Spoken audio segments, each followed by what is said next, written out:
I work as the Communications Coordinator for Metabolic Support UK. Joined about 7 months ago. So since then, I have kind of just done an overhaul of the communications, so social media, so the rebrand. Been designing a website for Metabolic Support UK. So the current one will be soon getting decommissioned. We've developed a new one with access to resources. We're going to have different hubs and things like that. It's going to be a really valuable resource for people. Also developed like a monthly magazine, which is just sort of explains and breaks down different things to people. So the last edition was talking about gene therapy, genomic sequencing.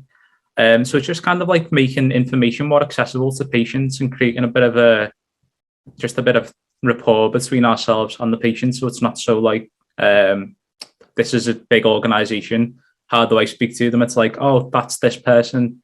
This is what they do, and it explains our work in a way. So yeah, that's pretty much what I'm doing at present.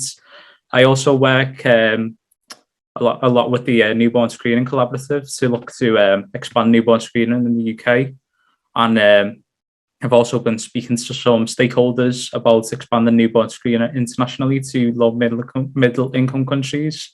So yeah, quite a wide and varied kind of role, and I think moving forward in the future as well, I'll be looking to do more policy and campaigns work just to ensure that the patient voice is heard. We're going to talk about metabolic disorders for a week. And I would like to begin this conversation asking you to tell the history of metabolic disorders UK, when, why, and how the institution was being created. Of course. So Metabolic Support UK was started 40 years ago. By two parents, actually. It was Peter and Leslie Green, and this was as a legacy for their daughter. So this was their daughter Jen, who lived with cystinosis, which is an inherited metabolic disorder. And back then, there wasn't really much information about. So it kind of was creating a network to connect families, to provide information and things like that. And since then, it's come on leaps and bounds. It's provided like money for research. We support now over 20,000 patients with inherited metabolic disorders. We give them individual support. We support them with like access to medicines and things like that. And we also just give them like a peer-to-peer sort of network as well to just discuss with each other and give them a sort of sense of community. And then obviously like now we're sort of moving into more of a policy focus, but I think that's one for another question. Okay, thank you. I was wondering, one of the major rare disorders groups is the inborn errors. And what do you think it's important to have this specific one for metabolic disorders? So I think it's important to have a collective group because obviously with inherited metabolic disorders, they are very rare. So individually they are rare, but collectively they are common. So it brings together people. And I think when you have more people grouped together, you've got a better chance of sort of raising their voice, having more of a say with policymakers, campaigns and things like that. So I think that's the most important thing. And obviously with things like research and things, sort of researchers can look and say, right, I'm interested in inherited metabolic disorders. I'd like to learn more about them. But if it was something that was maybe more obscure, like an individual kind of condition or something like that, it might not get the same sort of attention. So I think it's just more raising awareness, things like that. Please, could you tell us your major goals for the next few years?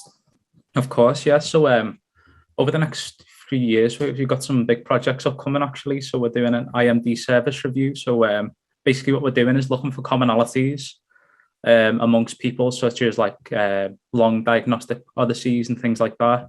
And trying to sort of draw the patients together in kind of like an overarching sort of label, because I think sometimes people can kind of think about what is my condition without thinking of the overall inherited metabolic disorders, what brings people together. So it's kind of like building up that. That's also part of our data set that we're building. So we're going to be reviewing a lot of data from the IMD-10 classifications, try and sort of look into that.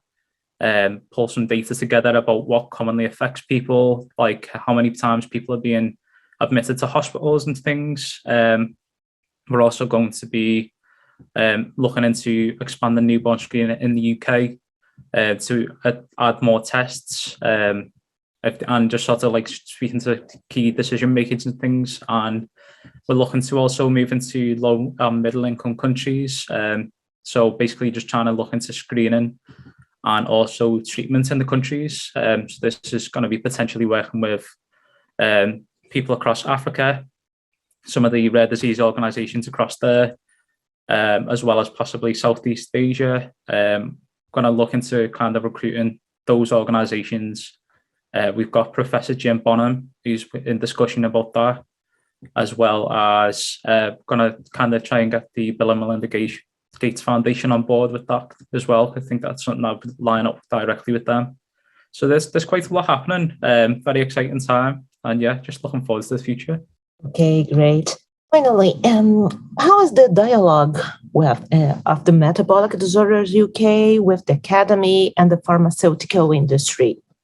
So Metabolic Support UK has a very strong relationship with a lot of different organisations. So we work closely with pharmaceuticals companies.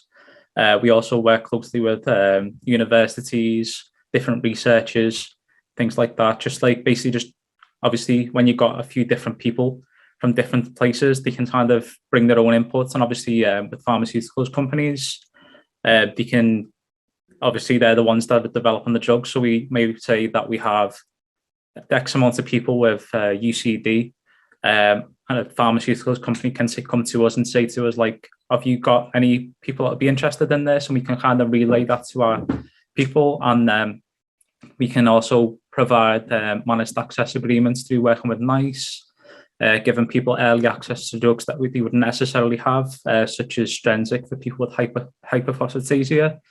And the review of that is that it's been life-changing for people. And also in the future with gene therapy, kind of looking into that, seeing what the situation is, seeing if it's positive or negative sort of responses from people that have used it, and then maybe looking into giving people access to gene therapies and things like that. Just because obviously we've had some reviews that have said certain gene therapies have been life-changing and things. So yeah, that'd be good to do. So yeah, very good dialogue across the board pretty much. Ganesh, would you like to leave a message to the Brazilian patients? It will be very interesting for us to have a word of you. Yeah, just obviously just ensure that you're sort of looking after yourself, ensure that you're trying to fight for access to medicines. Obviously, try and sort of support each other, create a sense of community sort of thing amongst people with inherited metabolic disorders. And yeah, just keep fighting for access to the rights and stuff like that. Thank you a lot.